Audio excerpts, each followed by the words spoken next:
led by Shaykh Muzaffer Hyder on various topics. We are truly blessed that even in such times of difficulty, we find strength and we come to mourn together in the name of Abu Abdullah. Because despite the tragic year we've had, despite the tough circumstances we've faced this year, it still pales in comparison to the musibah of Imam Hussein. And even then, Imam was firm in his faith. He showed nothing but absolute determination and strength. And through that, we can all draw inspiration from and learn from the example of our great Imam. Up first today, we have Jari Abbas, who will begin the program through recitation of the Quran. And Jari, are you here for your tilawat?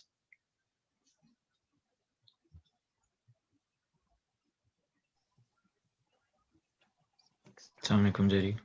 Assalamu alaikum. A'udhu billahi minash shaitanir rajim. Bismillahir rahmanir rahim.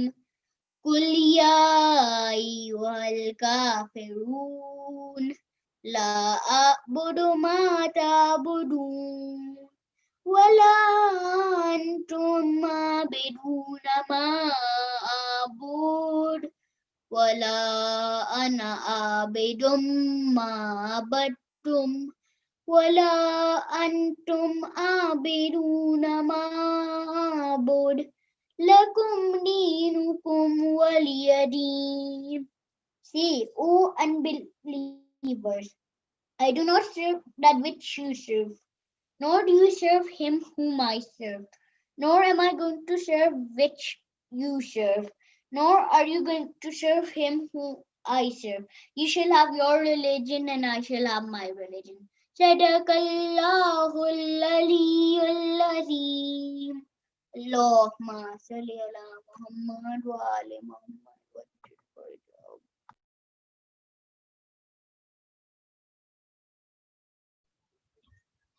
Thank you, Jari Abbas, for your delightful recitation of Surah Al-Kafirun. Another reminder for us, the fact that we begin our programs with the recitation of the Quran, that the Azah of Imam Hussein, the whole message of Imam Hussein was to save Islam, you know? So without our developing a connection with the Quran and the fact that our Imam was martyred in sajda and that he stopped at the time of Asr when the call of Allah came to him, it is a reminder that yes, the Azah of Imam Hussein is pivotal and crucial, but his message of obviously standing up against tyranny, of standing up against the oppressors, of Zalimeen is very important. And like obviously we need to fight against the enemies, but we also need to maintain our relationship with Allah, make sure that we develop a relationship with the Quran, because even after his head was severed, Imam Hussein's head mounted on a spike, on a spear, still recited the verses of the Holy Quran, which just about sums up its importance, because the Prophet himself says, I leave among you two things, two weighty things, the Book of Allah, the Quran, and my Ahlul Bayt. So we can't pick between one or the other. Both of them go hand in hand. So a reminder to myself as much as everyone else of the importance of the Holy Quran and how we must do more to develop a relationship with it. Next up, we have Brother Taha Ali, who's going to come forward and recite a salam for us. Taha, are you here? Assalamu alaikum. Wa alaikum assalam.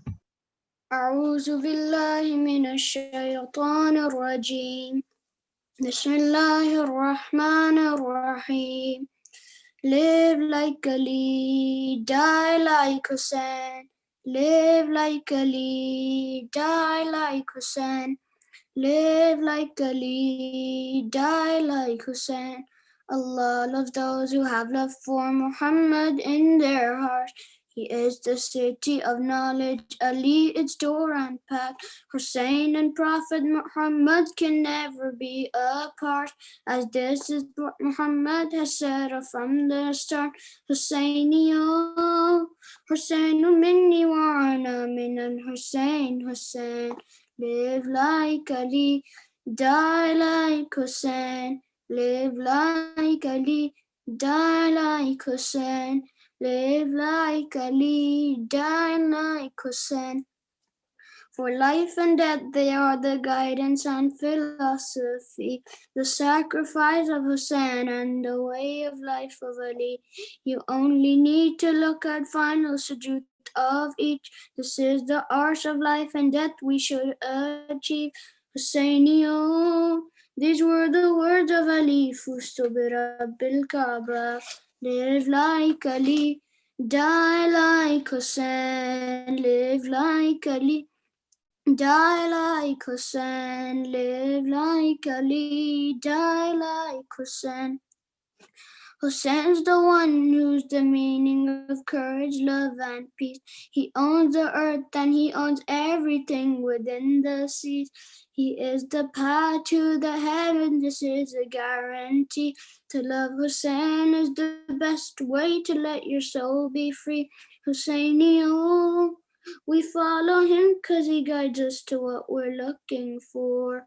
Live like Ali, die like Hussein, live like Ali. Die like Hussein, live like Ali. Die like Hussein. When growing up, we have been taught this lesson every day. Without a doubt, you have been born to serve the Ahlul Bayt. For loving them, you may face torture, agony, and pain. But every time, you should never be scared to face that taste. Husseini, the bravery of Ali is what you should always show.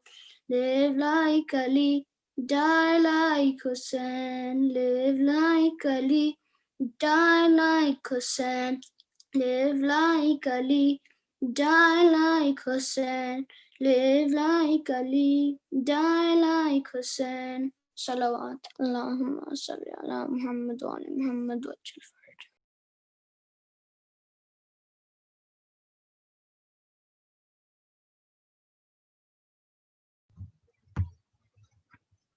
Thank you, Taha, for your beautiful salam again. Live like Ali, die like Hussein. Even in life and death, we draw inspiration from these figures, not because for other sort of worldly reasons, but because in every given moment, there every passing action, every gesture is a fulfillment of the decree of Allah. They are every step they take, every breath they take is a fulfillment of the command of Allah. They are the living embodiment of the Quran and the Sunnah. Without further ado, now I would like to invite our Shaykh today, Agha Muzaffer Hyder, to come forward and deliver his speech on real love versus crushes, an Islamic perspective. A truly like a very perplexing topic, and I would invite the Shaykh now to come forward and shed some light on this for us, please. Shaykh, are you with us? Assalamu alaikum. Wa alaikum assalam wa rahmatullah. أعوذ بالله من الشيطان الرجيم. بسم الله الرحمن الرحيم.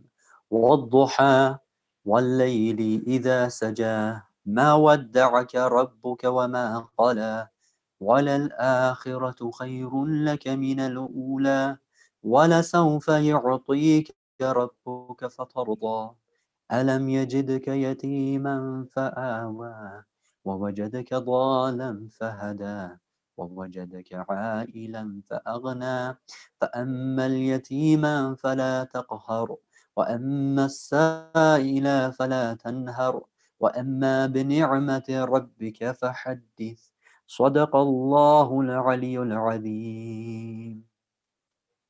الحمد لله رب العالمين والصلاة والسلام على سيدنا ونبينا أبي القاسم المصطفى محمد وعلى آله الطيبين الطاهرين المعصومين سيما بقية الله في الأرضين عجل الله تعالى فرجه الشريف.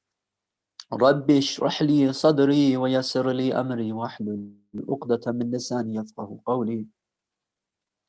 I'd like to start by giving my sincerest condolences to all the believers who are listening, all the believers out there who have a pain in their hearts for the martyrdom of Imam Hussein alayhi salam.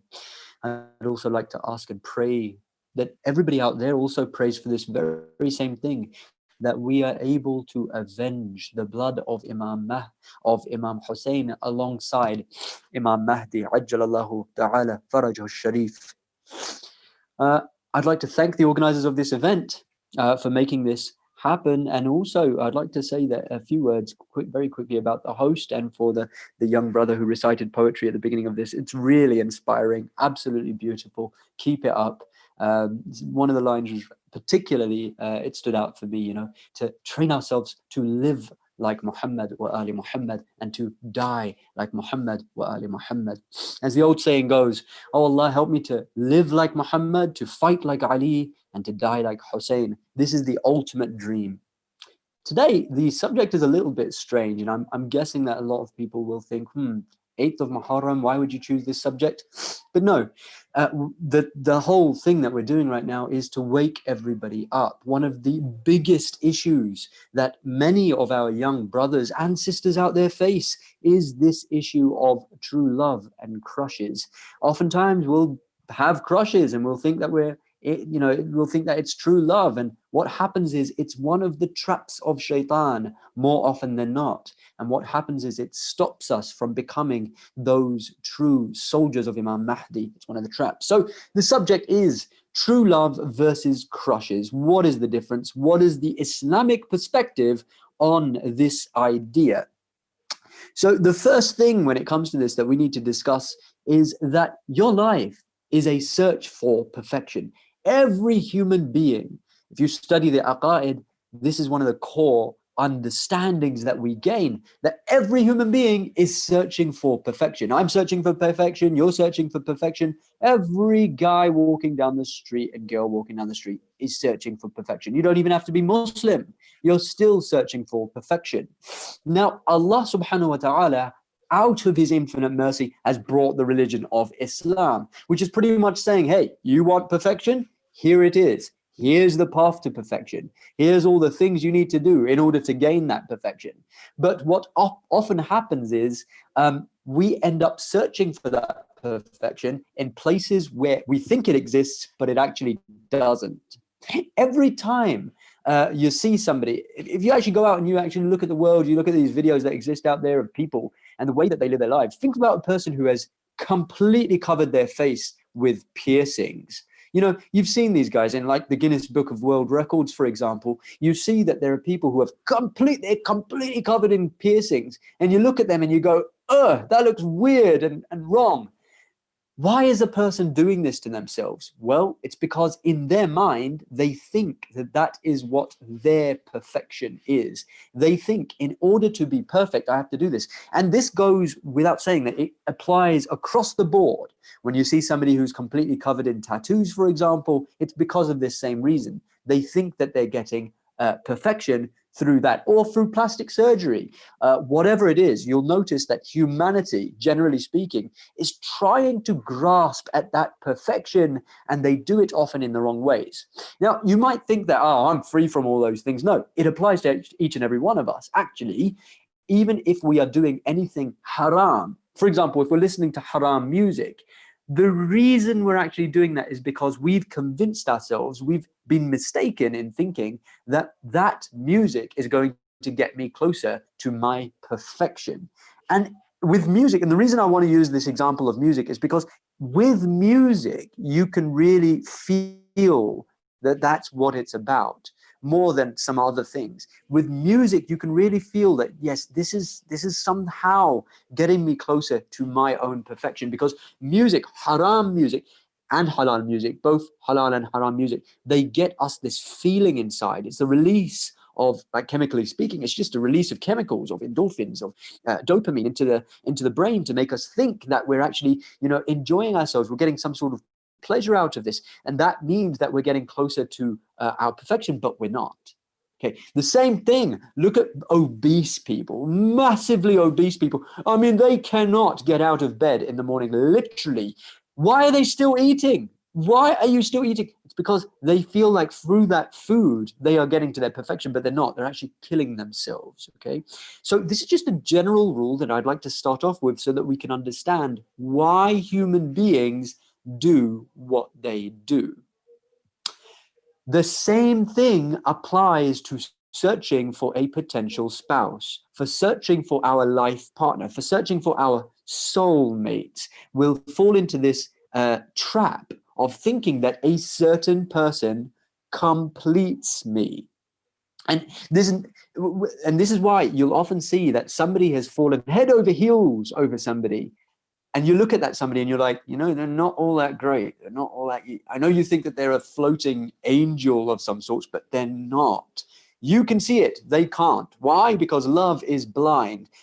People think that they are going to perfect themselves. And there is an Islamic precedence for this. And you've all heard this hadith where the Holy Prophet Muhammad sallallahu alaihi wasallam said that one who gets married completes half of his deen. What does this mean? It means that you've kind of half completed yourself. Take it from somebody who is married. When you do get married, it does give you this feeling of completion. It does give you this feeling like, yes, I have now completed myself, or at least I'm getting closer to completing myself. When the Holy Prophet is saying that you're completing half your deen, it means you're completing half yourself. And just a side note, I want to mention this before I move on because I don't want to forget to say it. There is another hadith which says that if a youth gets married, a youth, that's you, if you get married, you're not just completing half your deen, you're completing 2/3 of your deen. And when a youth gets married, it's as the shaitan screams. Literally, the hadith tell us this. The shaitan screams. He lets out a, like if you could hear it, you would be like, what? What was that? That is terrifying. That's the kind of scream that he lets out because you have just secured half of your religion. And the ahadith tell us that you only need to look after the rest of your religion, but half of it is secured, guaranteed. You're good to go. Why? Look, there are tons of things that go wrong with a person when they don't have that completion. And you'll notice this in certain people who have, they've reached 30, 40, 50 years old, and they're still not married. They still don't have a life partner. There is a level of unsettledness about them. There's something unsettling about them. There's something strange going on. And you might not always be able to put your finger on it, but no, there is something unbalanced about them. Allah has made a system for us. And that system is the deen of Allah in order to help us to reach that perfection. And when we don't follow what the deen is saying, we become unbalanced in our dunya and in our akhirah. Now,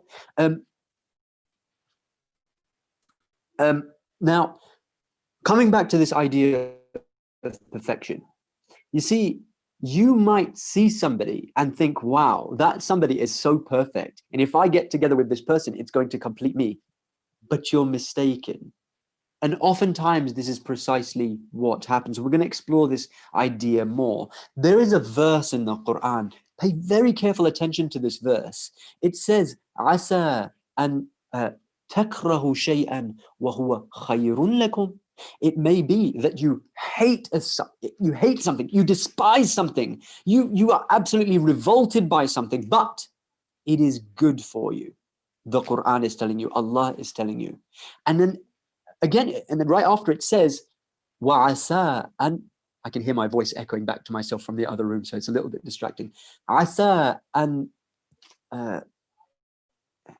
تُحِبُّوا شَيْئًا وَهُوَ شَرٌّ لَكُمْ. And it may be that you love something. You might be head over heels over something, but it's bad for you. It's evil for you. We often ask, why is my prayer not being accepted? I just read that actually one of the reasons why our prayers don't get accepted is because we tell Allah what is good for us. We need to stop this habit, guys. Allah, we have to accept that Allah is the one who knows better than us, and accept it's submission. It's to say that I submit. That's the number one kind of principle of being a Muslim, right? That we submit to whatever Allah says. Herein is the problem. You see, many youths out there are averse to getting married. They don't want to get married. Many of them have opportunities to get married.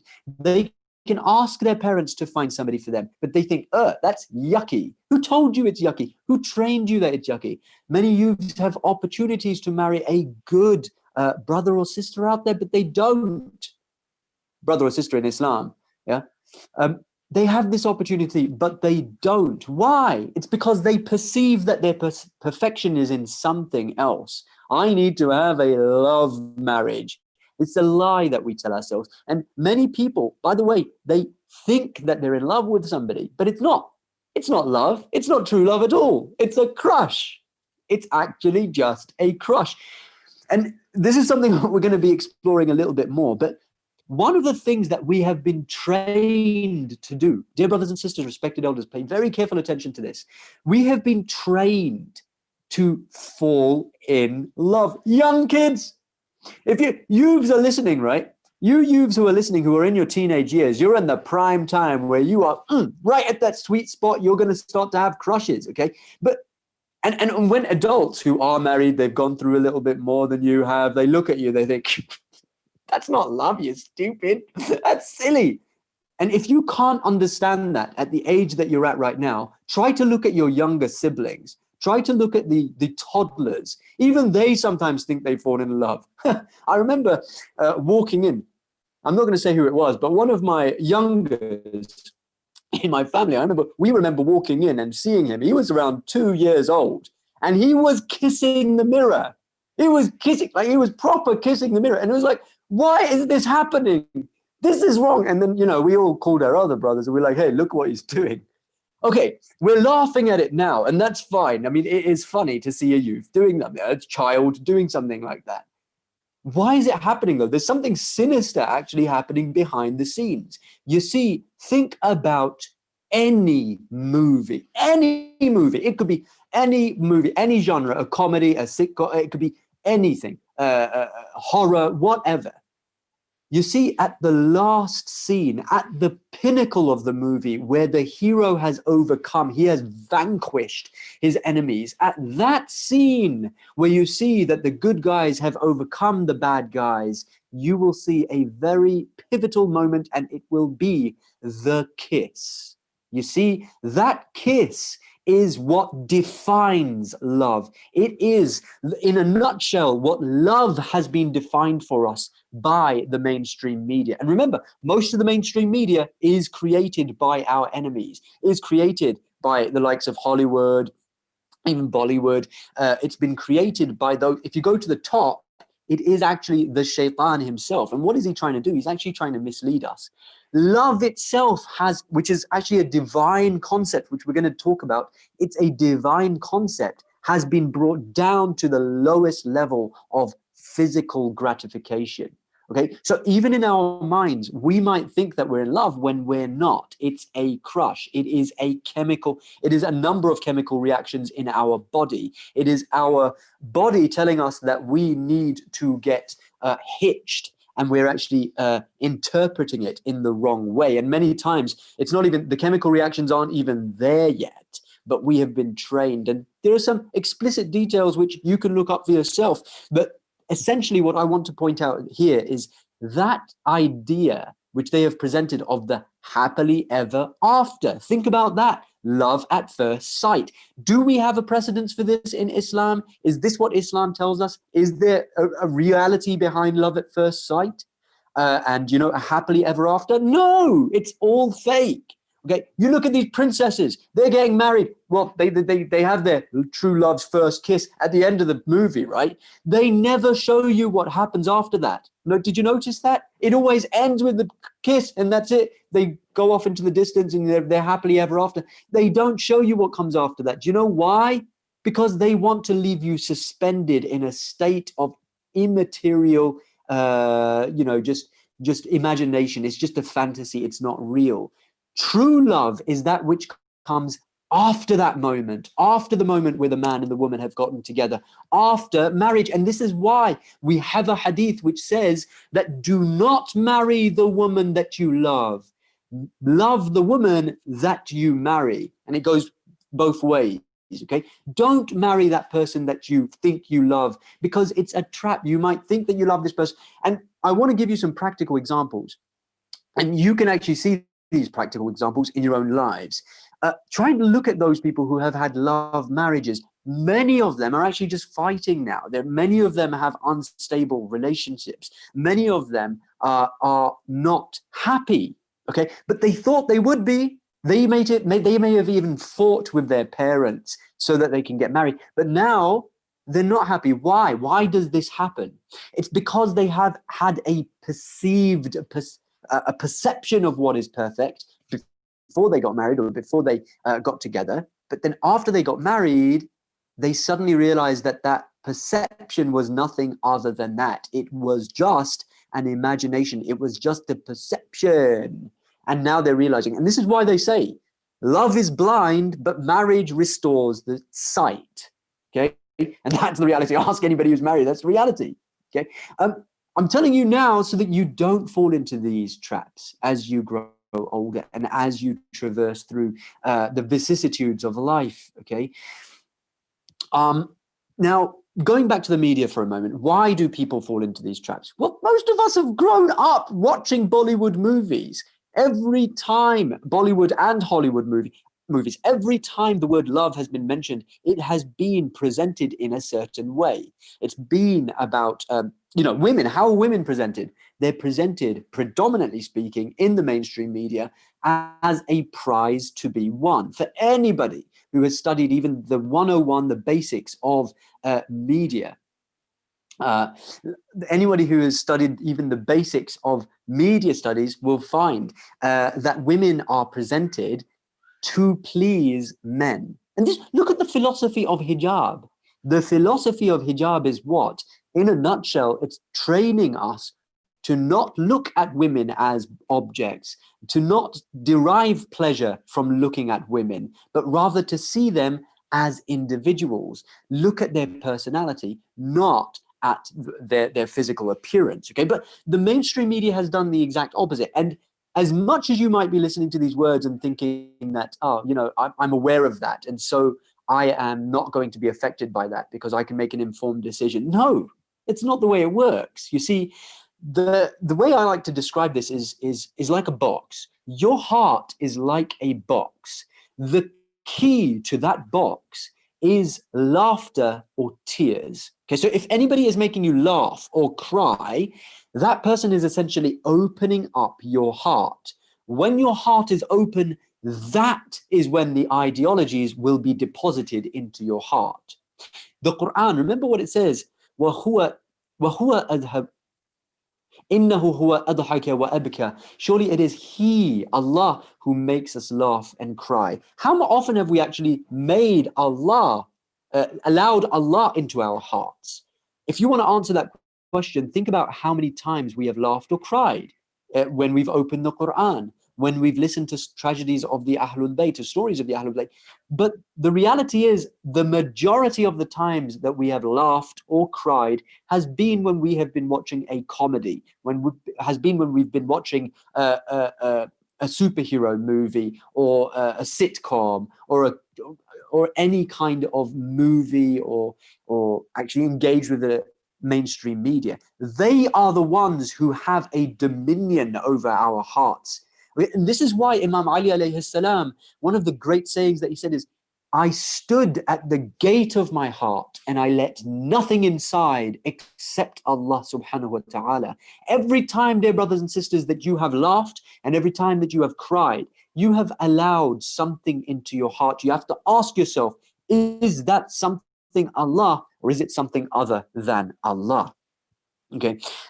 Now, go to the animal kingdom. Look at what the animal kingdom has to offer. Okay, because if we observe what the animal kingdom does, we'll be able to correlate it with what we do. You see, when you look at the animals, there are certain things, particularly mammals, because we as a species of humans are closer to other mammals than any other animals, right? So let's look at what mammals do. You'll notice that the males will attack each other and fight over females. Now ask yourself, how many times has there been a woman involved and you've ended up fighting with your male friend? Think about it. How often has that happened? Or you've raised your voice, or you've tried, in some subtle, subliminal way, you have done something to give off a signal to that woman. And you've shown them that, look, I am a tough buck. I am this. Okay, that's what we're essentially doing. And if any of these steps leads us to getting into a relationship with the opposite gender, then essentially all we have done is obeyed our animal instincts. There is nothing divine about that. Okay, another thing that you'll see in the animal kingdom, female birds, for example, will do certain things to get male birds interested in them. Okay, male birds will show their feathers, and they'll do certain things. Peacocks, for example, perfect example. There is a hadith from Imam Ali alayhi salam where he's talking about the peacock. The peacock has a beautiful display of feathers, right? And Imam Ali alayhi salam, he says, you think that the peacock is really, really, just proud of himself because he's showing off his feathers, but actually he's just feeling insecure about his skinny feet. Okay, you see, notice that any time that we show some sort of great thing about ourselves, or we become arrogant where it's not, we're not supposed to be, we're showing off. We're actually just trying to hide some other, insecurity that we have inside ourselves. So look at the animal kingdom. Anytime, just generally speaking, they've actually showed, they've conducted these kind of researches, and they've shown, all they've done is just sat in shopping malls and they've just observed young men and young women, the way that they behave. And generally speaking, what these studies have shown is that men, whenever young women will walk by, they will suck in their stomachs, stick out their chests, and maybe speak in a louder, deeper voice. Generally speaking, this is what men will do. And they've showed that women, if they are interested in a man, they will flutter their eyelids, they will blink more often. Look, dear sisters, if we're doing this and we don't even realize that we're doing it, we need to be very conscious and careful of the fact that we're doing it. They've shown that they will speak with a certain slightly, gentler voice. Okay, they will laugh at your jokes. Dear brothers, be very careful. If you see that a sister is laughing at your jokes, even when they're not funny sometimes, okay, be careful of that. All right, because these are all things that we will see. Animals do similar things and humans will do similar things on the level of humans.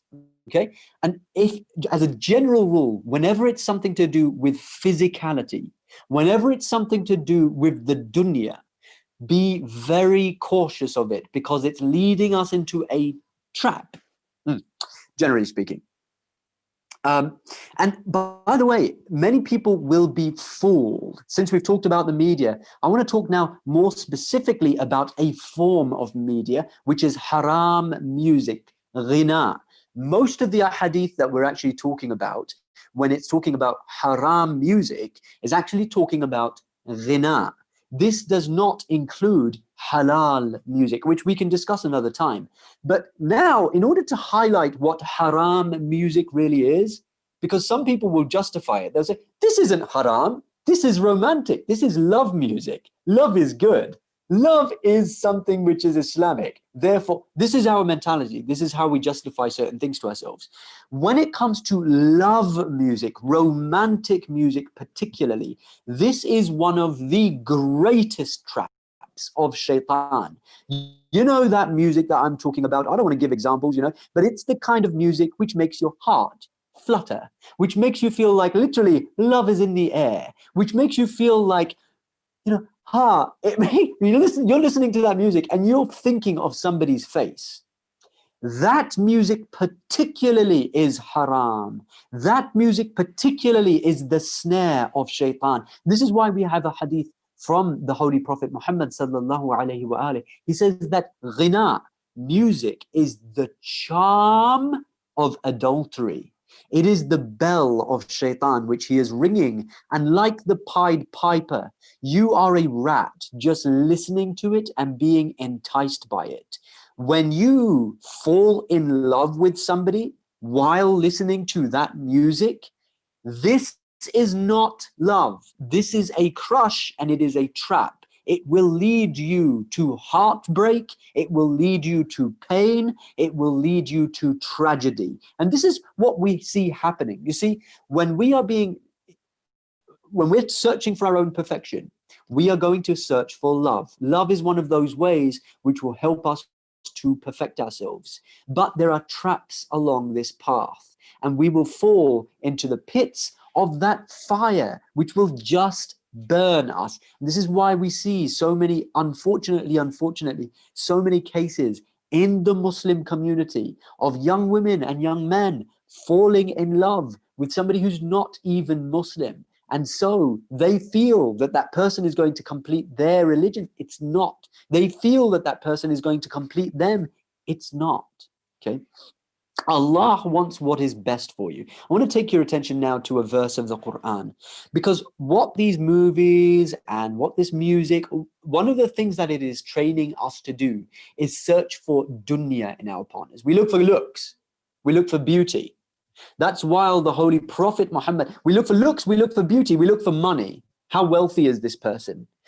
This is why the Holy Prophet ﷺ said, one who marries for the sake of beauty or for the sake of wealth will be deprived of both of them the moment they get married. So you will get married thinking, oh, this person is really good looking, or this person is rich. You get married, and then what happens? Or you get together, what happens? You suddenly realize this person isn't that good looking. I thought they were good. They're actually not that good looking. Marriage restores sight. This person isn't, the wealth will disappear, or you'll, even worse, you will have that wealth, but you will feel poor from inside. That wealth will not make you happy. You won't have barakah. You will constantly be engrossed in just working so that you can earn a living, to earn money that you don't actually have, to buy things that you don't need. It will become pointless. It will break you apart inside. Okay, many people stray from the path of Islam because of these initial mistakes that they made in their youth. They thought that this is what is going to give me perfection, but it didn't. Okay, now in this regard, there are, so I want to take you first to a verse of the Quran. One of the things that they teach us is to look for drama. Drama, you know, I need to marry that person whose parents aren't happy with me. You're looking for that drama because you've seen it somewhere. You've seen it in a movie somewhere. I need to marry that person. Romeo and Juliet, you know, the star-crossed lovers, you know. Why is that so romantic? It's because they were together even though their families hated one another. And we've seen Bollywood equivalents of this same kind of story. We're looking for drama. We think that drama is going to make us happy. But guess what? When people get married or they get together for the sake of this drama, guess what they get? They get drama. And then they realize, this isn't what I wanted. This is too much drama. And then they're not happy anymore. You end up with divorces. You end up with breakups. You end up with broken hearts. This is what happens. What does the Quran tells us?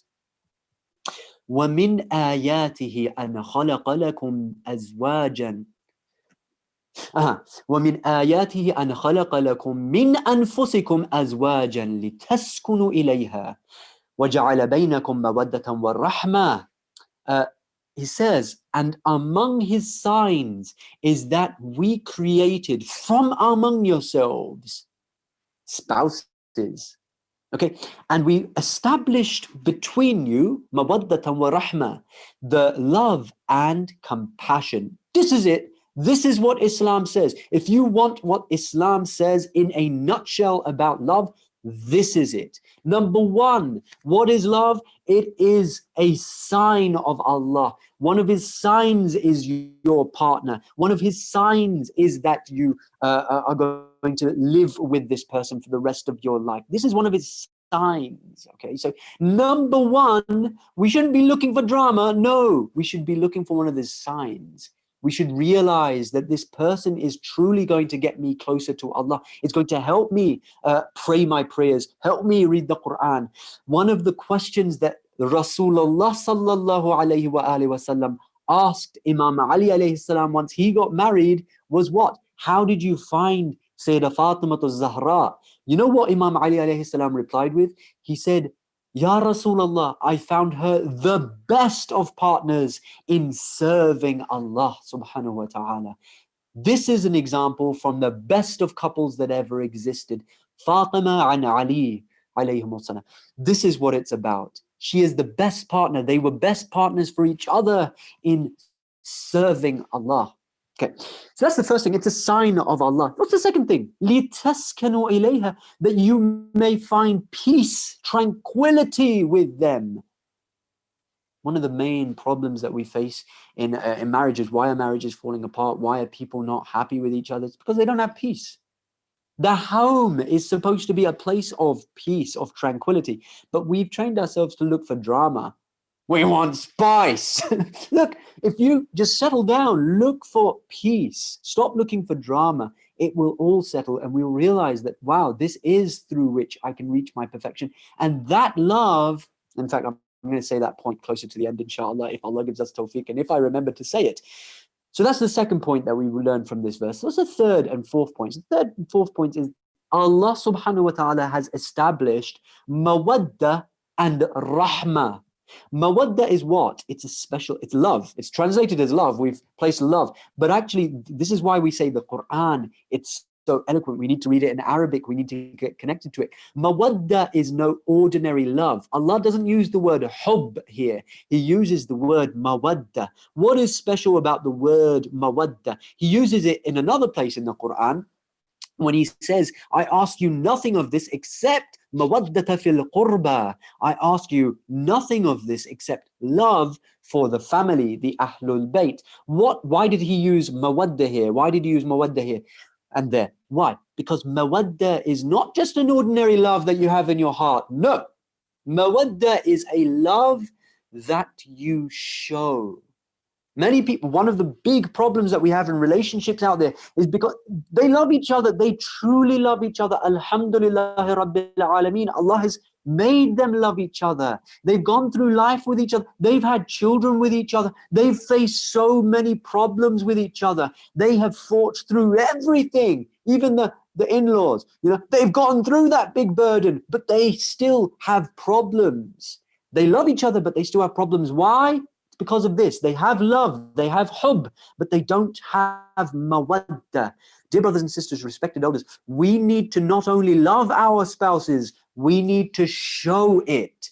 We need to, I know, I feel like a hypocrite for saying this, but we, dear brothers and sisters, dear brothers in particular, we need to remember those anniversaries, because these ladies, they take it seriously, man. We need to remember those birthdays, because these ladies, they take it seriously, man. It is like everything for them, okay? And it's a small thing. One of the hadith, I can't remember if it was a hadith or one of the advices of our great scholars. One of the things they said is, don't get big presents. Don't give big gifts to your spouse, to your wife. Get lots of little ones. It's the tiny things that they're actually looking for. It's not the huge things. It's the little things that they're looking for. For the men, it's the opposite. They're looking for the big things, and sometimes it's little things too. But I'll leave those details out for another time, inshallah.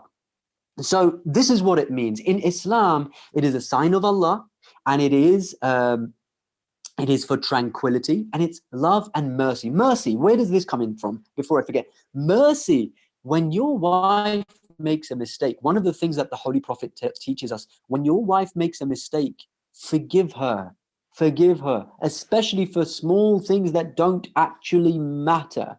Okay, if we just zoom out and look at a lot of the problems that we have from a subjective point of view, they're really small and insignificant, man. They don't mean anything. Okay, so one message that I have to give to the youths: you will certainly get crushes. You're definitely going to get crushes. Very rarely will you have a youth who is exceptional and doesn't feel this strong emotion and urge. You are going to happen. It's normal. It's part of your growth. And one of the tests of Allah subhanahu wa ta'ala is how you're going to deal with it when you get that crush. Okay, so one of the issues that we face is that you're thinking that this person is beautiful. Dear brothers and sisters, listen very carefully. You might be in school, you might be thinking, oh, this person is an angel. They're so perfect. And then they look at you and you just look away and you just pretend you were doing your work. Why were you staring at them? Why were you thinking that they are an angel? It's because of this perceived perception. It's just an imagination. It's just a fantasy. In your head, you're looking for perfection. and you're thinking that your perfection will be found through this person. But if you get closer, you will actually realize that this person is not as perfect as you thought they were. Just remember this, their poo-poo smells the same as your poo-poo. Okay, they are not all that you think they are. You know, and sometimes the advice that there are two pieces of advice, and both of these pieces of advice might seem to contradict one another. The first of them is avoid that person. Stop looking at them. One of the things that Ahlul Bayt teach us is, I think it was Imam Ali alayhi salam, he says, the eyes are the gateway to the soul, to the heart. If you protect the eyes, you protect the heart. So this is the first thing. Stop looking at them. The eyes are a power, they lead to a powerful thing. This is why the Quran tells us, lower your gaze. This is why the Quran tells us, dear sisters, wear hijab, because the gaze of men is dangerous. One of the things, just as a side note, the Holy Prophet sallallahu alaihi wasallam, he said that if you're having problems with your wife, one of the things a man should do is look at her. Just look at her. Okay, because for a man, looking at certain things has potentially devastating effects on the soul. That's the first thing. Second thing, now this might seem contradictory, but hear me out for a moment. Talk to them. That person who you feel like you have a crush on, don't message them or anything. Don't be in private with them, because that has its own dangers. Remember, we said that if a man and a woman are alone in a room, the Holy Prophet teaches us, if they're alone and the door closes, they're no longer alone, because the third person in that room is now shaitan. Never, ever, dear brothers and sisters, never be alone with the opposite gender when the door is closed. That's my personal advice to you. Trust me, you can't handle that kind of drama. Even if you're not doing anything, you'll end up like Yusuf, who has an allegation against him, right? So you want to escape from those. Talk to them. And the reason I'm saying this is because you will realize something about them. They're not perfect. They might end up saying something really stupid, and then you'll be like, because believe it or not, stupidity is unattractive. Okay, they might end up saying something contrary to the deen, and you might have experienced this. How many times have you thought, oh, this person is really nice, they look pretty, they look beautiful, they look handsome, they look like they could be a potential friend, right?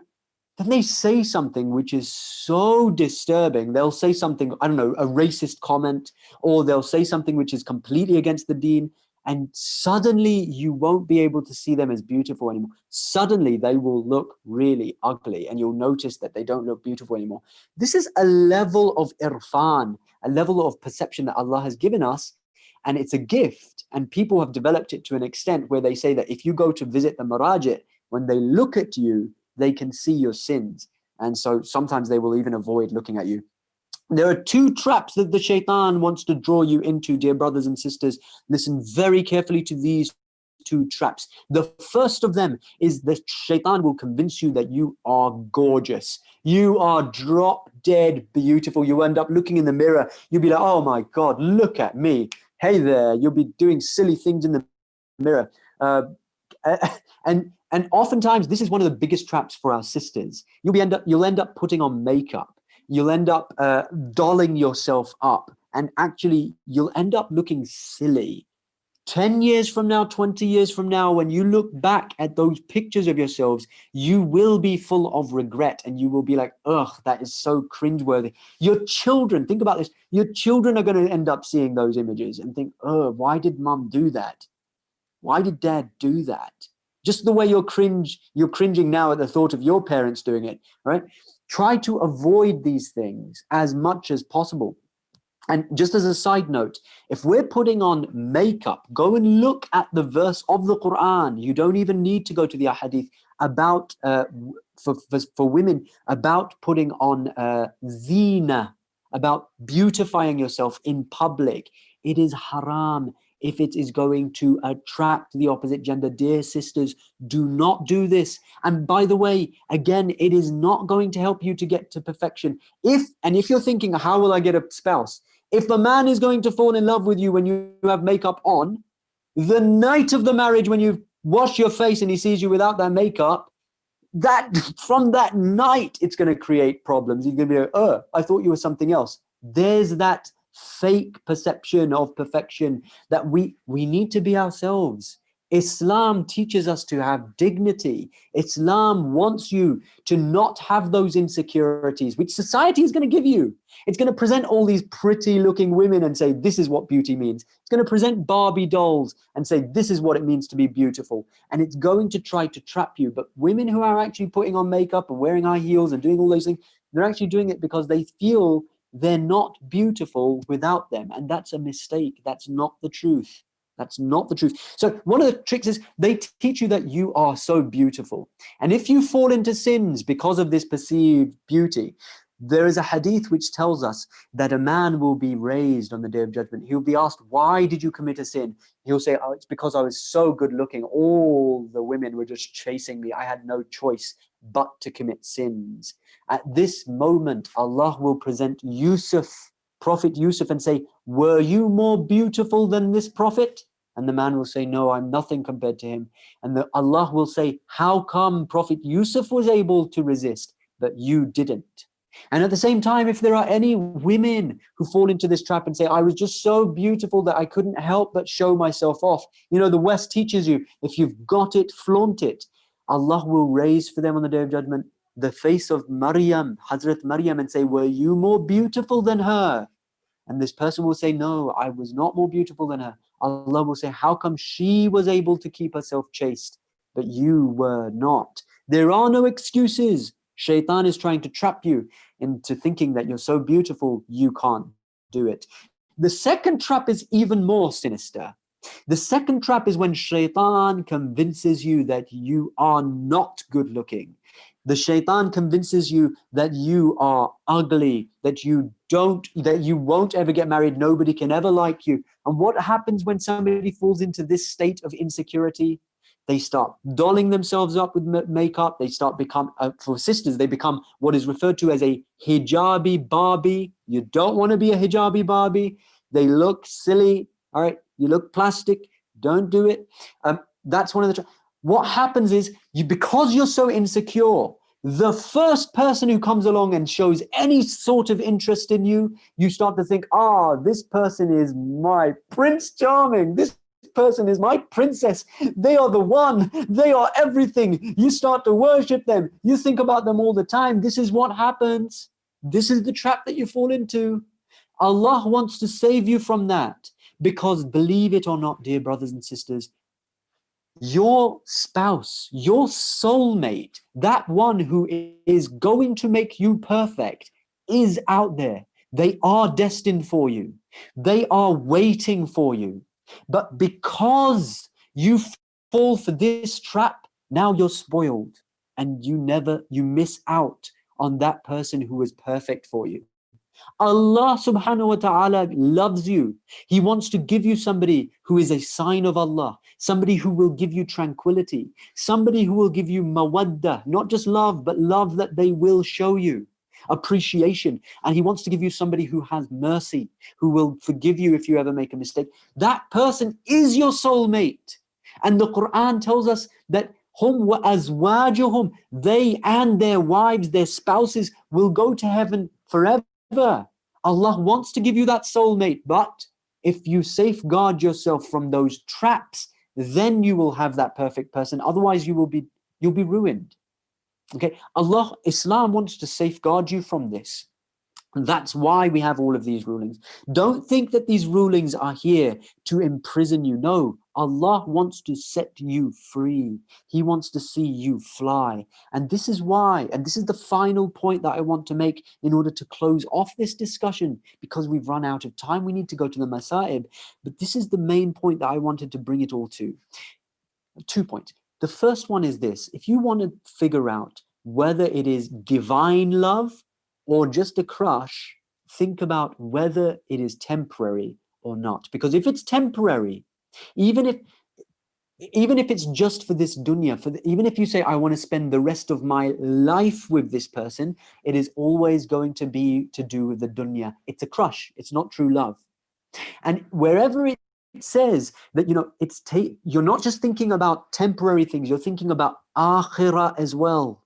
You genuinely know that this person is the person who is going to help me throughout the dunya and is going to help me get to akhirah, and I want to spend eternity with that person is your true soulmate. That person is the one that Allah wants you to be with for now and eternity.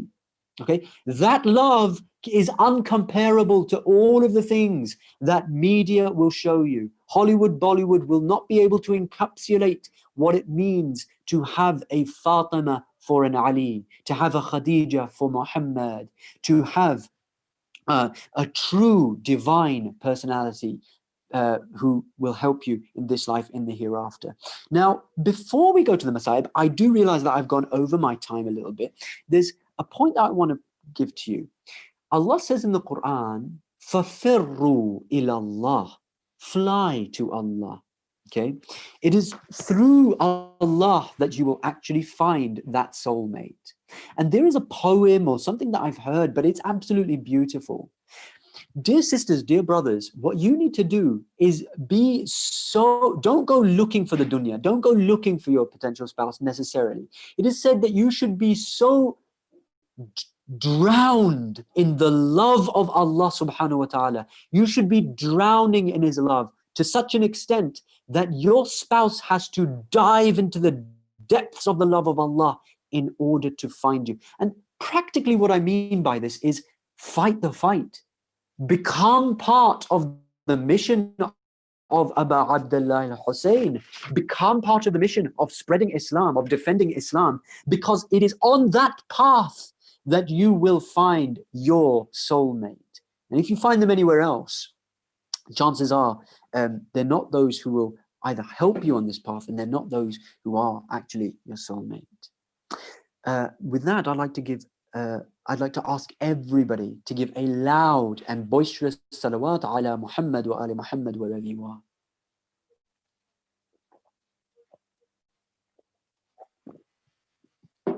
It is said that there is a companion in Karbala without whom I really do want to mention him, because he was newly married. His name was Wahab al-Kalbi. And what he had just gotten married. He was a Christian, and his wife and his mother accompanied him to Karbala. Okay, and when this great companion realized that Imam Hussein, even though he wasn't Muslim, he realized that Imam Hussein alayhi salam is on the path of righteousness.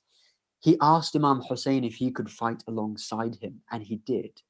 Okay, but before he went to the battlefield, he went to his wife and he informed his wife. He said, "Look, I'm going to fight and I'm going to die with Imam Hussein alayhi salam." His wife cried profusely and she said, "You're leaving me? We've just gotten married. We're just starting our life." And she said, "I'll let you go on one condition.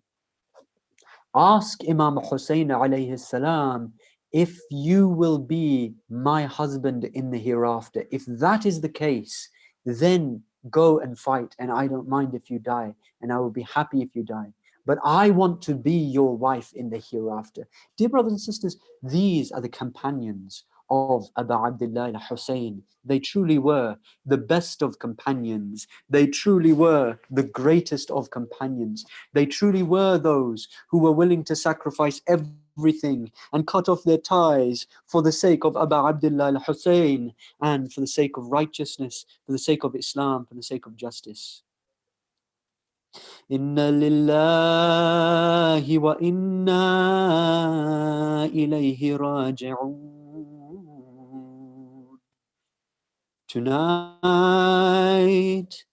Tonight we remember someone whose mere mentioning of his name will bring people to tears. Tonight we remember a man who was the flag bearer of Hussein.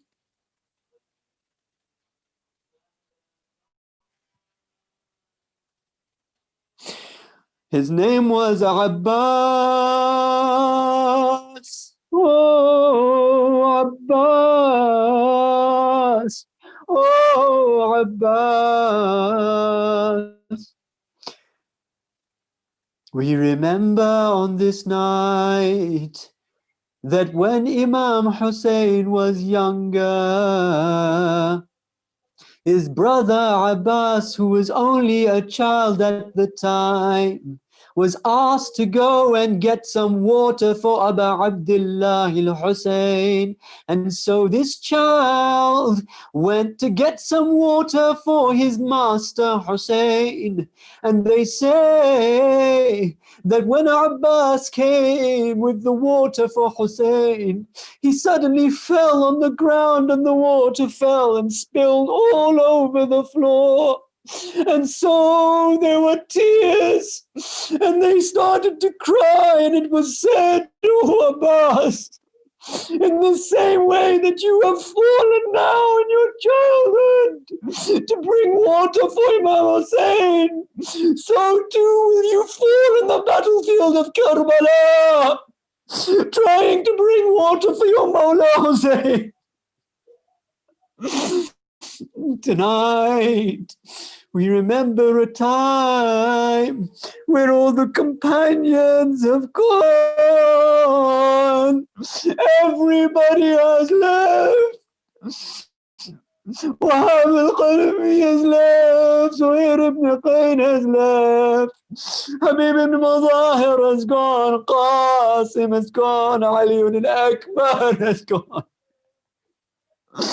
They are alone. And so Hussein looks at his brother Abbas, and they know that after Abbas is gone, there will be nobody left to defend the religion. Abbas turns to Imam Hussein and he says, "Oh my master," for he always referred to Hussein, even though Hussein was his brother, he always referred to Hussein as his master. This is the loyalty of Abbas. He goes to Hussein and he says, "Oh my master, I wish to take permission from you to go and fight them." And they say that, he said, "Oh my master, they have slain every one of us. They have killed all of us, and they have even slain the members of our Ahlul Bayt. I cannot bear to see it anymore. I cannot stand to see their mockery of us. Let me go and defend your honor. Let me go and defend the honor of the ladies." Hussein says, "Oh, Abbas, you are my flag bearer. How can I let you go? Every army has a flag bearer, and my flag bearer and the standard bearer of our army is you, oh Abbas." Abbas seeks permission to fight. Hussein says, "Oh Abbas, I will give you permission and your time will come, oh Abbas. But I need you now to think of the children's thirst. You need Sakina, her throat is dry. My baby Ali al-Asghar is moving sometimes and sometimes he's not moving. They need some water. So Abbas, my brother, first go and get some water for these starving children." Abbas gets onto his steed. He marches, he rides into that battlefield. He takes the water skin and he straps it onto himself. He puts the banner on his back. It sticks out from his back, and he's holding his sword. He goes into the battlefield, and they say he threw them down like a wolf throws down sheep in the battlefield. And he had finally reached the river. He goes to the river. Can you imagine this man, the thirst he has been feeling? Remember, oh dear mourners of Hussein, for every companion that was killed, for every member member of the Ahlul Bayt that was killed. Abbas had been by the side of Hussein, picking up those bodies and bringing them back to the camp. He is tired, and yet he is thirsty, and yet they say when he reached that river, he reached the Euphrates, he felt the cold touch of the water. He reaches down, he picks up a handful of that water, he brings it to his mouth. He is about to take a sip of that cold, fresh water. But then he remembers his Mawla Hussein. He remembers about Abdullah al-Hussein. He says, oh Abbas, how can I drink this water? How can I take a sip of this water while my Mawla is still thirsty? He drops the water back down. He reaches down with the water skin and he fills it up. All this time, the enemies are gathering around. They are hiding behind trees. They are watching this brave man. They are seeing that this is the last of the warriors of Hussein. They are watching him with awe. And they are watching him with fascination, and they are watching him with the eyes of hatred. He fills up the water skin. He fills it up and he puts it onto his strap.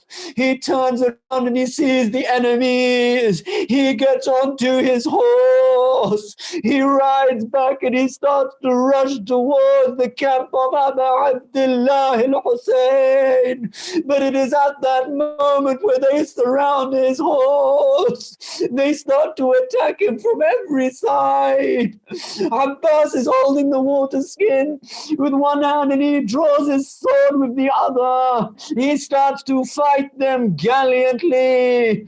Nobody else fought like Abbas. And some poets have even said that if he had been given permission, he would have destroyed them all. But he was looking after this water skin. And it is said that at this moment that he fought heroically, but someone came from behind and they raised their sword and they swung so hard and they cut the right hand of Abbas. His arm fell onto the ground. His arm fell onto the ground, and they say that Abbas recited poetry. And he said that even if they cut my right arm, I will still defend this religion with my left. He reaches with his left hand. He's fallen onto the ground at this point. He reaches with his left hand. He picks up the water skin and he puts it between his teeth. He grips the water skin. He has so much determination to get it back to the camp. And can you imagine him now? With one arm, he reaches down to pick up that sword and he continues to fight the enemy. I want to take you back a moment. I want to take you back because they say while this was going on and while Abbas was fighting and the enemies kept on striking him and he kept on stumbling back with one arm he's fighting on, they say in the camp of Imam Hussein, the women were watching from afar. Sakina was watching and their children were waiting for the water to come back to them. And they could see the banner of Abbas go up. And every time the enemies knocked them down, they saw the banner go down and their hopes were extinguished. And every time the banner came back up, they were rejuvenated and they thought Uncle Abbas is bringing us water. They didn't know what was happening. At this point, one of the Mal'oon came from his left side and swung and cut off the left arm of Abbas. And then they say Abbas, at this point, he picks up the water skin with his mouth. He's carrying it between his teeth without any arms, having suffered wounds. He starts to run towards the camp of Hussein. The cursed ones fired arrows which flew through the air and cut through the water skin. And at this point, the water starts to fly out. It's spilling water onto the ground. Abbas at this point loses hope. He falls to his knees as the arrows cover him. His blood mixes with that water. His lips are still dry. The lips of Sakina are still dry. The lips of Ali Asghar are still dry. Hussein comes over with his own lips dry and he holds Abbas in his arms. And it is said at this point, Abbas says, "Oh my Mawla, I have failed you." And some of the poets have narrated. And at this point, Hussein says to Abbas, "Oh Abbas, you have always called me Mawla my entire life. Just now, at least once, call me brother." And it is in this state that Abbas dies. Inna lillahi wa inna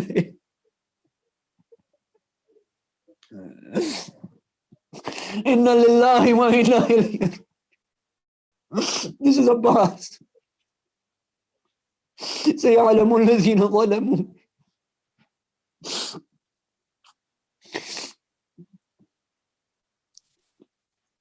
Inna lillahi wa inna ilayhi raji'un. I'd like to ask everybody to raise their hands wherever they are in dua today. The martyrdom of Abbas is too much to bear. I'd like everybody to raise their hands in prayer. I'd like everybody to ask Allah subhanahu wa ta'ala, Allahumma ja'al mahya Muhammadin wa ali Muhammad wa mamati mabata Muhammadin wa ali Muhammad. Oh Allah, please make us live like Muhammad wa ali Muhammad and give us a death like Muhammad wa ali Muhammad. Oh Allah, help us to have the best of dunya and the best of akhirah. Oh Allah, help us to let go of fear and to have fear of nothing except Allah. Oh Allah, help us to support the Imam of our time. Oh Allah, help us to be the Abbas for the Hussein of today. Oh Allah, help us to be the Abbas of the Hussein of today. Oh Allah, help us to be the Abbas of Hussein of today. Oh Allah, help us to increase our understanding of Islam. Oh Allah, Rabbi zidni ilma. Oh Allah, make the zuhur of Imam Mahdi happen soon, because this world is full of too much injustice. Inna lillahi wa inna ilayhi raji'un.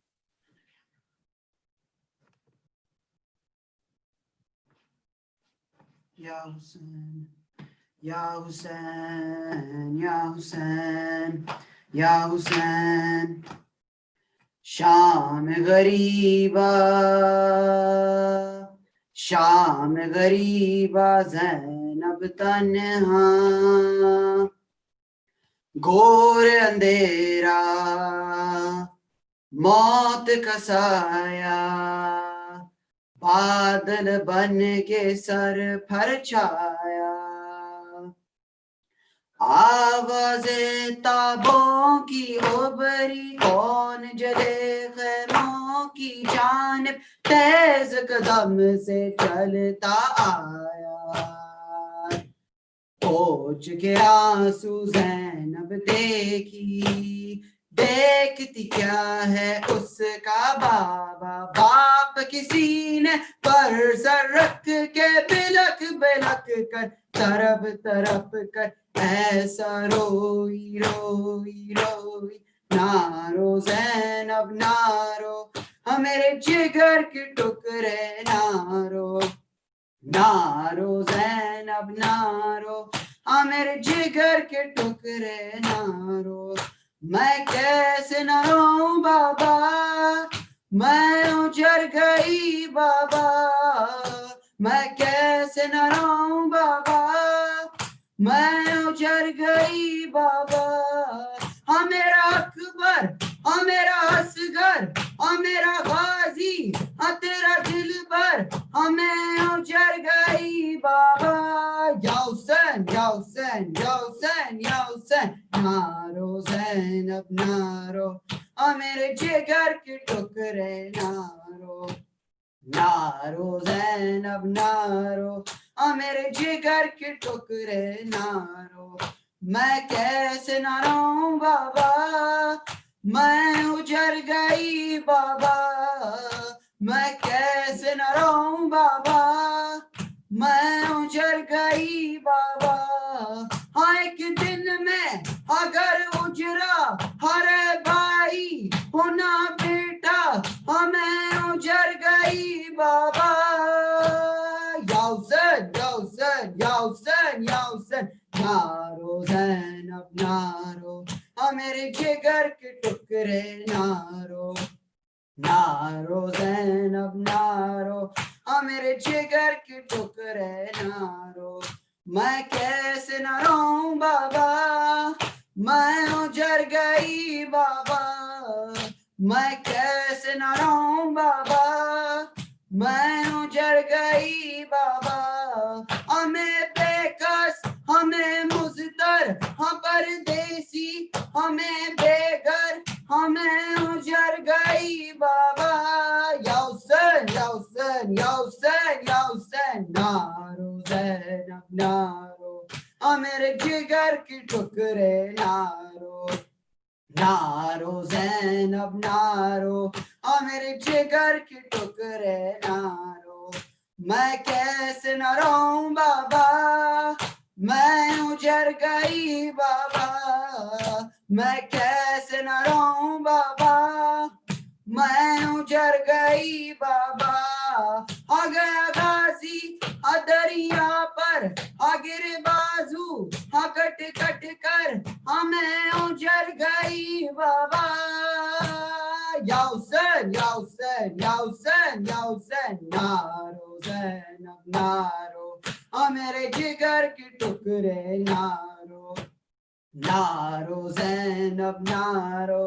میرے جگر کے ٹکڑے نارو میں کیسے نہ رو بابا میں اجڑ گئی بابا میں کیسے نہ رو بابا میں اجڑ گئی بابا سرور پہ چلا خنجر میں ہو گئی ہمیں چادر ہمیں اجڑ گئی بابا یا حسین یا حسین یا حسین یا حسین نارو زینب نارو میرے جگر کے ٹکڑے نارو نارو زینب نارو میرے جگر کے ٹکڑے نارو میں کیسے نہ رو بابا میں اجڑ گئی بابا میں کیسے نہ رو بابا میں اجڑ گئی بابا ایک چادر میں دیکھا قاسم کا جب لاشا میں اجڑ گئی بابا یا حسین یا حسین یا حسین یا حسین نارو زینب نارو میرے جگر کے ٹکڑے نارو نارو زینب نارو میرے جگر کے ٹکڑے نارو میں کیسے نہ رو بابا میں اجڑ گئی بابا میں کیسے نہ رو بابا میں اجڑ گئی بابا زندہ میں جانا ہے رسی ہے شانہ ہے ہمیں اجڑ گئی بابا یا حسین یا حسین یا حسین یا حسین نارو زینب نارو میرے جگر کے ٹکڑے نارو Hussein, Ya Hussein, Ya Hussein, Ya Hussein, Ya Hussein, Ya Hussein.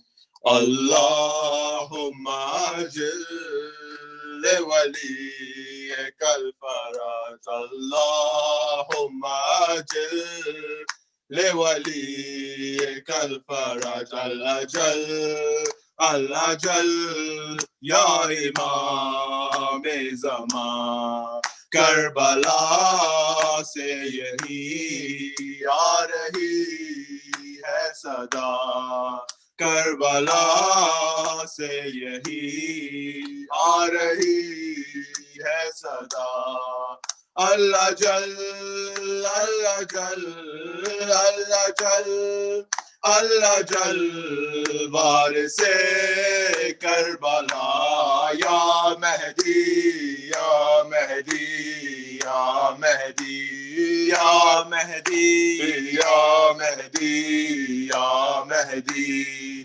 لاش شبیر پر جو گرائے گئے میں وہ پتھر ہوں کب سے سنبھالے ہوئے دینی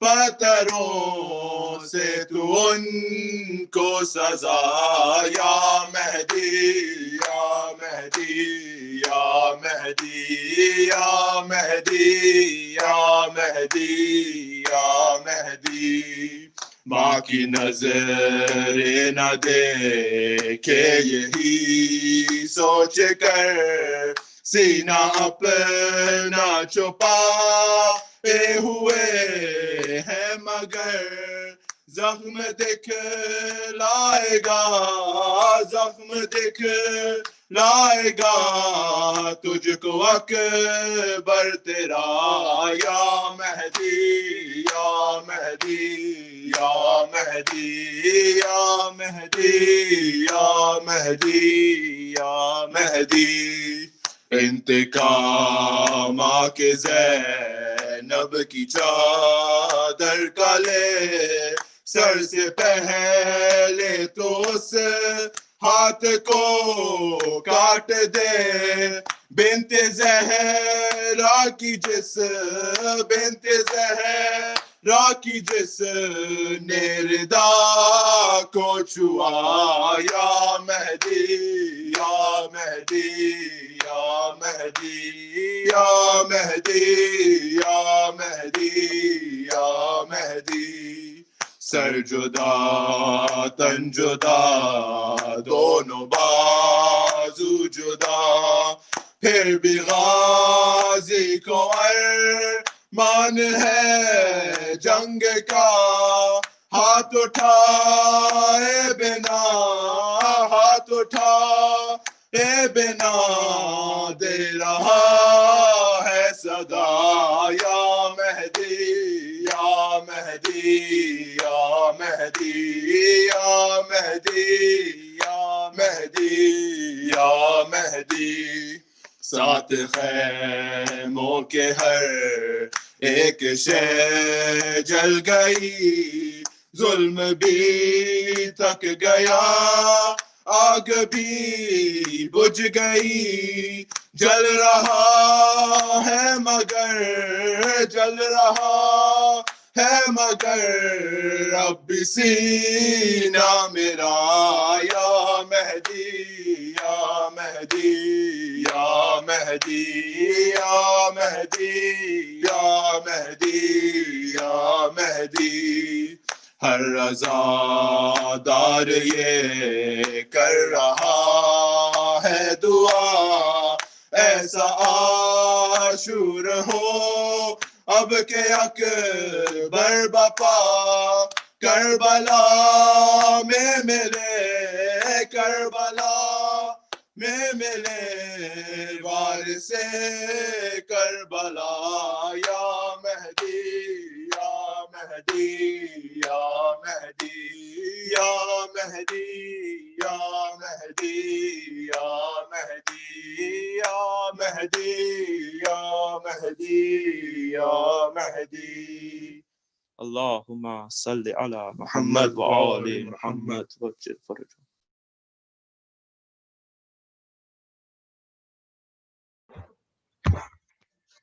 MashaAllah, thank you, Brother Jafar and Bakr, for your beautiful recitation of the Noha.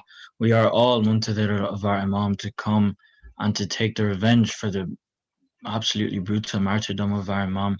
I'd like to thank all of our reciters today, Brother Ali Mujtaba, Jafar Jafri, and Bakr Jafri for their Noha, and also Taha Ali, who recited the Salam, Jari Abbas for his recitation of the Quran, and Agha Muzaffar Hyder for his wonderful speech, an eye-opening one. And I would like to encourage everyone tomorrow to join us at the same time at 6 to 7 p.m. for the second last lecture in the series of our lectures. Assalamu alaikum wa rahmatullah. Thank you.